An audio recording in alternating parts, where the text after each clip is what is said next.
Museums today. We're pleased to welcome now Michael Morris, the director of two Mississippi museums. Michael, good to see you. Thanks for joining us. Man, thank you for having me, Gerard. So what's going on with these fall teachers workshops? Well, this is the 39th version of the Fall Teachers Workshop. We've had more than 100 teachers from across the state to register and come to the museum specifically to learn about the resources that we provide for teachers at the Department of Archives and History. And we've got presenters from all across the state, the Emmett Till Interpretive Center. We've got folks from the Eudora Welty House. Anybody that's interested in history, this is the place where you want to be. Incredible. So I see a group gathering out here in the vestibule this morning. Is that one of those? Yes, that group is actually getting ready to do a behind-the-scenes collections tour. Okay. And so a lot of folks don't know that beneath the museums, we've got like 2 floors of facilities full of stuff. Yeah. And so they're going to go down there and get a chance to look at that. Wow. I mean, this is such an incredible preservation of Mississippi history. And Mississippi has certainly had its struggles through the year. Absolutely. Through the years. A question for you. Do other states have something along this order, at this magnitude, where they've got their history kind of all collected and gathered at a single facility? No, most states have, for example, their historic preservation division in another department. Okay. Or they might have their museum division as a part of their cultural resources department. Mississippi is very unique in the sense that all of its components in terms of history are under one umbrella, and that's from historic preservation to museums, and then our state archives is all under the umbrella of the archives and history. Okay. Well, how's it been this past year as far as visitation to the museums? Well, I've got some good news. I tried to find our data person to verify whether this is true, but I believe we've surpassed 700,000 visitors since we opened on December the 9th. That's awesome. And the month of October has been incredible. You know, it takes a while when school starts back for teachers to get the opportunity to take their students on field trips.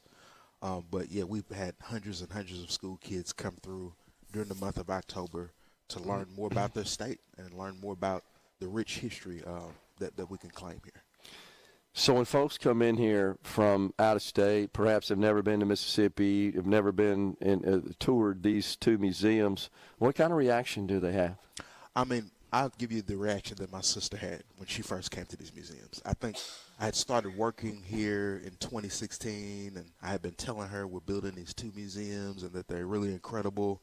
And I think what she had in her mind was something kind of hokey-pokey, just kind of thrown together. But after we opened, when she got a chance to visit, I mean, her mouth dropped. It's world class. It's world class. It's Smithsonian caliber. And she was just shocked at the size of the buildings. And I think the question I get from folks from around the world that come here is, how do you guys do it? And I get a chance to brag to them about the great support that we get from the Mississippi legislature. Yeah. And just state leadership understanding the importance of sharing these stories and making sure the next generation understands these stories. Michael Morris, director to Mississippi Museums, our guest. Michael, talk about some upcoming events. You got a Christmas by Candlelight coming up? Absolutely. On December the 6th. Well, let me back up a little bit. The first Friday of every December, we have what we call our Christmas by Candlelight tour. We shuttle folks from our sites that we have here in downtown Jackson, the old Capitol, the 2 Mississippi museums, the Mississippi State Capitol, and the Governor's Mansion. And people get a chance to go into these places that they may or may not have been before. But this year we're doing it on December the 6th from 4 to 8 p.m. Yeah. You can park right here at the museums in our public parking garage, and we'll shuttle you to all the sites that we have on the tour. All right. So, and then you got lots of teachers groups coming through. I know last time I think we hosted the show on location, you had lots of school children coming through, right? Absolutely. You know, this just yesterday we had a group from Tupelo.